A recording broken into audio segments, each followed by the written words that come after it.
Sensational Conor Gallagher not getting selected for England's senior squad, and Emile Smith-Rowe getting selected above him. Christian Pulisic being linked with a move away from Chelsea to Genoa. Ooh, what? And do Chelsea need to buy yet another forward in the January transfer window? Guys, this is not a Chelsea news video per se, but there's some stuff I wanted to discuss in the same format as yesterday's video, which a lot of you enjoyed. So that's what I'm going to endeavour on doing. Welcome back to Football Therapy. How you all doing? With me, of course, your host, Jan. I do hope you lot are all doing well, and I get some housework out of the way. I'd urge you guys to drop a like if you want to show some support on the channel. If you want to find a way to letting me know that you enjoy the content, just simply drop a like. And I'm delighted to let you guys know this video is brought to you by OneFootball. The OneFootball app is completely free. Before you think, paid plug, it's completely free. And it's got everything you need. You can see here on the screen, stats, lineups, news, transfer news on your phone. Superb. OneFootball, why wouldn't you want to go check out that, considering it doesn't cost you anything? Click the link in the top of the description to go check out OneFootball now. Okay, so let's get into it.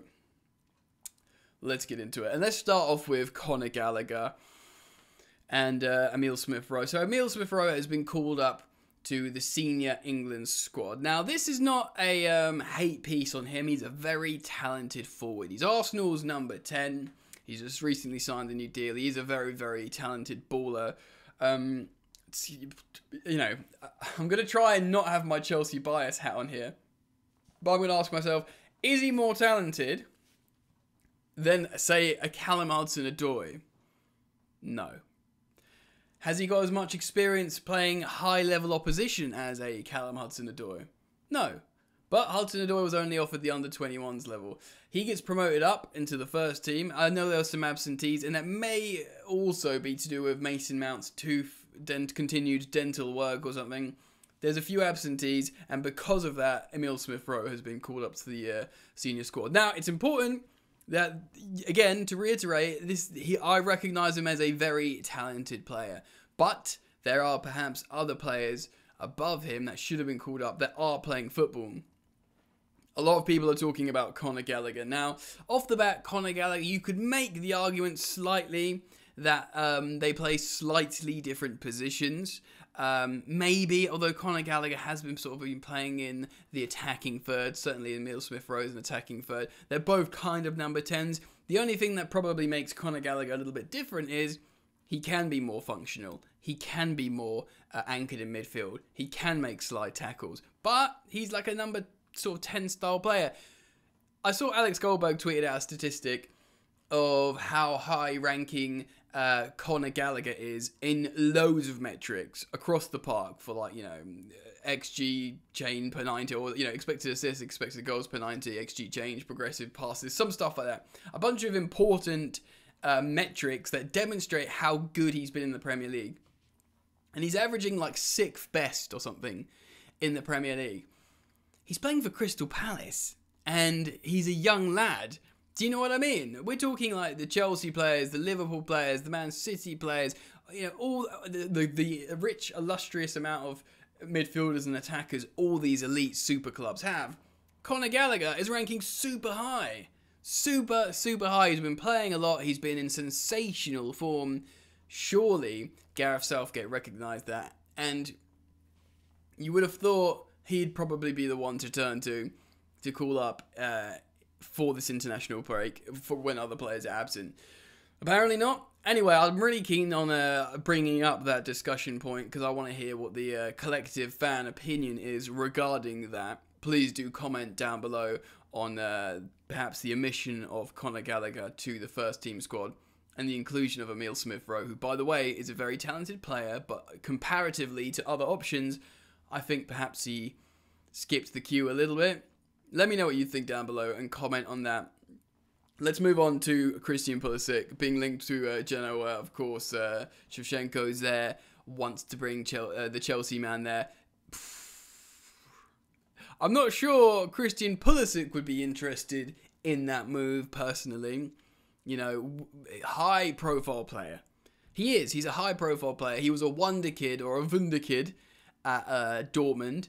Came to Chelsea And he was the sort of replacement for Eden Hazard. Granted, he didn't take the number 10 straight away. Willian took that from sort of being a long-serving player.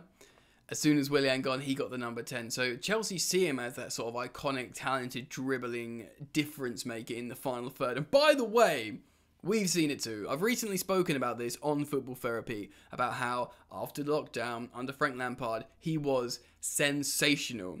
Scoring super wonder goals against Man City.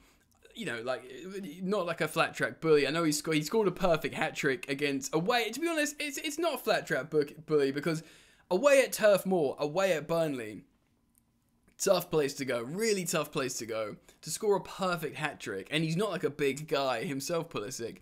So, you know, to be winning headers amongst Burnley defenders and left foot, right foot, it's a really impressive thing to do. So, what I'm alluding to is, he is a high-profile player. He has won the Champions League with notable, you know, contributions. And you know, he won the trophy with the Gold Cup with USA. So he's very, very high-profile. His brand, Captain America, you know, USA's best player. Sorry, there's a police helicopter going above me at the moment. No, they're not after me. I don't think. High-profile player. Market value, brand very high. If he were to leave Chelsea, you'd think it would be to a big club. I wonder if there would be a rival Premier League club. It makes you think of Liverpool. You know, would Jurgen Klopp go in for him for that other attacker? Or maybe a Bayern Munich. He speaks German, of course, and you'd have to think that Christian Pulisic, should he get over his injury problems, he'd be able to tear it up in the Bundesliga again, but playing this time for the Behemoth in Bayern Munich. Perhaps some alternatives as well. I don't think he'd want to leave. I think he's happy at Chelsea. And to be honest, I'm happy to have him. I know he's very, very good. But he has to play. He has to play, man. He has to be able to play. Like, I know he's been out with... His injury isn't actually a debilitating one in terms of movement. His injury is actually to do with pain. So he gets a lot of pain when he plays. I don't know if that's partly psychosomatic or what the deal is with that. But that's what he has to get through. If he can sort himself out, we know he can do it against, you know, the best opposition. He was cooking against Liverpool. Came off with that hamstring problem in the FA Cup final when we eventually lost to Arsenal. He scored a goal. He was our best player that day. He's got it in his locker to play in the finals, to play on the big stages, to play against difficult opposition. When people talk about Pulisic and Ziyech, can they make it at Chelsea? It's very different reasons. Both very talented, but different reasons. And I think with Ziyech, because he's 28 years old, you feel like he's got to do it now, you know, crap, or get off the pot. Do you know what I mean? To excuse my language. And maybe he's like, right, well, I can't keep trying to prove myself here at Chelsea, here playing for Thomas Tuchel. Sell me to Milan and let me just start every single game for AC Milan. Be back in the Champions League. I'm just pulling it out of the air. I think he might have been loosely linked, but do you know what I mean? That could fit. I don't think that's a Christian Pulisic situation. He's 23 years old. He's literally Captain America. And yeah, I feel like he has to, if he was going to go somewhere, it would be high profile, but he has to get over this injury. He's not going to go to Genoa, by the way. I'd be very shocked if he does, and if they had the money to not only pay the transfer fee, but to also pay the wages and somehow convince him. I just never see that happen. I mean, to me, that's a bit of a joke. I'm not actually reporting or reflecting on that story in isolation. That coming up in the media, excuse me, just made me think, all right, well, I do want to talk about Pulisic because he made a recent appearance on the pitch. Looked all right for a few moments, but he's still playing through the pain. Of course, he's gone off with international duty as well. Comment down below on Christian Pulisic. Like the previous story, I want to hear what you guys think. Can he come good? Will he come good? What are the odds that he gets past this pain, this issue in his ankle, wherever it is, and actually becomes good and becomes a regular difference maker, not squad player, a difference maker in that attack? Which moves me on to the next part of the story. The story. It feels like a story, doesn't it? It's like story time with Jan. Chelsea. The Chelsea story, told by Jan. Next part of the video, and talk about the attack. Do we need another forward if we can't rely on the continued fitness of both Werner and Romelu Lukaku? I mean, to be honest, I'm not necessarily worried about that. But there are stories, concerns going around the media, going around social media, thinking, should Chelsea sign someone in January to score some goals? Hot topic, creating a lot of chances, still scoring some goals, but not scoring the amount of goals we should be considering the chances created. That would, of course, see off games. A couple of instances this season as well, where that's caused us trouble. A couple of instances where we sort of maybe got away with it. I don't know, Malmo, the 1-0 wasn't too convincing. Zenit as well, the 1-0 wasn't too convincing. Certainly, of course, at Brentford, when we somehow kept that miraculous clean sheet. But, you know, you take their 3 points. But certain games, like the Burnley game, that game, we should have had 2, 3, 4 goals. Now, here's the question.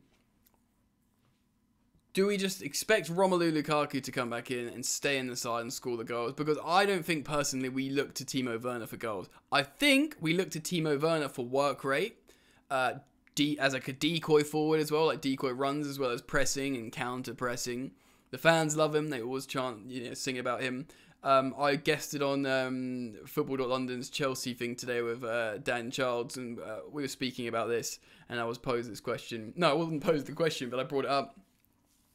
Timo Werner, of course, he hasn't exploded with goals, but he's an important player. The fans love him. He's got a chant, he's got a song. The new chant, we've got Super Thomas Tuchel. Silva at the back and Timo in attack. They were chanting, I believe. Correct me if I'm wrong in the comments. Not Romelu Lukaku, the £97 million man. Not Kai Havertz, the £72 million man who scored the Champions League final winning goal. Timo Werner. They turned to Timo to give him affection because he works hard. He's a fun, cool guy by all accounts, but he works very, very hard. But you don't expect goals from him. And I sort of posed the question to myself as I was speaking out loud and thinking about it. If someone offered our money back on Timo Werner, say, was it £47 million?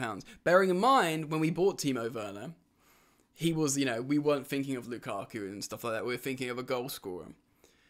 And he didn't score the goals. And if someone offered you your money back on him, I'd say no. Because I trust him being in the lineup to offer something. I feel safe. Now, that's obviously on the left, maybe down the middle on some occasions as well.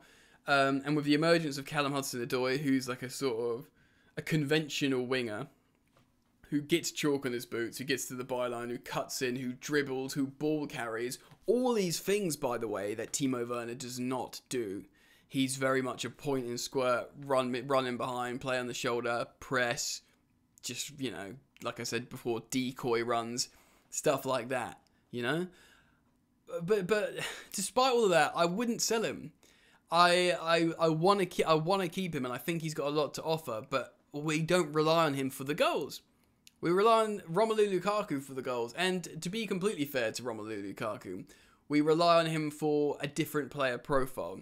Yes, he's not a target man. And I've said many times on different platforms, I believe he should be utilised sort of turning in that right-hand side channel like he's done for Belgium under Martinez, for Everton under Martinez, and how Conte used him often, scored so many goals. That goal he scored in the latest international break against France, where he just turned and whipped it to Hugo Lloris's near post. Great goal, by the way. On his weak foot. Superb goal. You sort of need to get if you want to get high productivity level out of Romelu Lukaku, you've got to play him in the right way, just like Antonio Conte did. But do we change our whole system for that? Anyway, look, people are talking about Armando Broja, bringing him back just for a centre forward, to utilise him. And this is no disrespect or, negative feelings towards Kai Havertz, who scores recently scoring like headers in the box and stuff. He's not his best work in recent years. Briefly as a number 8 for Chelsea under Lampard, maybe. Certainly for Bayer Leverkusen, they moved him closer to the goal because he was scoring goals. But when he floats around, the football hipsters first took notice of him because of how he glides around the pitch and nonchalantly combines. Personally, if you're an opposition defender, I think you don't stay up the night before thinking, I've got to deal with Kai Havertz tomorrow. You just don't care whatsoever. If it was Diego Costa back in the day, you're up all night thinking about it. And despite Romelu Lukaku's not great form, you're probably still up all night thinking about, I've got to come up against Romelu Lukaku. I don't think Kai Havertz is an intimidating striker like that. And, you know, fair enough, you got the likes of Liverpool and stuff that don't look for a big intimidating centre-forward and they don't need it. But I think there is value in Romelu Lukaku. Again, I wanted to bring this up because it's a discussion point at the moment within the community and fan base. How you think, or what do you think about the Chelsea attack? What do you think Chelsea should do? Should they even look to anyone in the window? Or are they completely fine and it's about attacking cohesion and chemistry and sort of familiarity up front? Let me know what you guys think. Comment down below. If you've enjoyed today's, I guess, conversation piece on this subject matter, please do drop a like. It means a lot to me. Shows you, it's a way of showing your support to the channel, Football Therapy, in what are difficult and turbulent times. Thank you very much. Subscribe if you're new, and of course, feel free to check out OneFootball down in the comment section below. Take care, friends. Peace.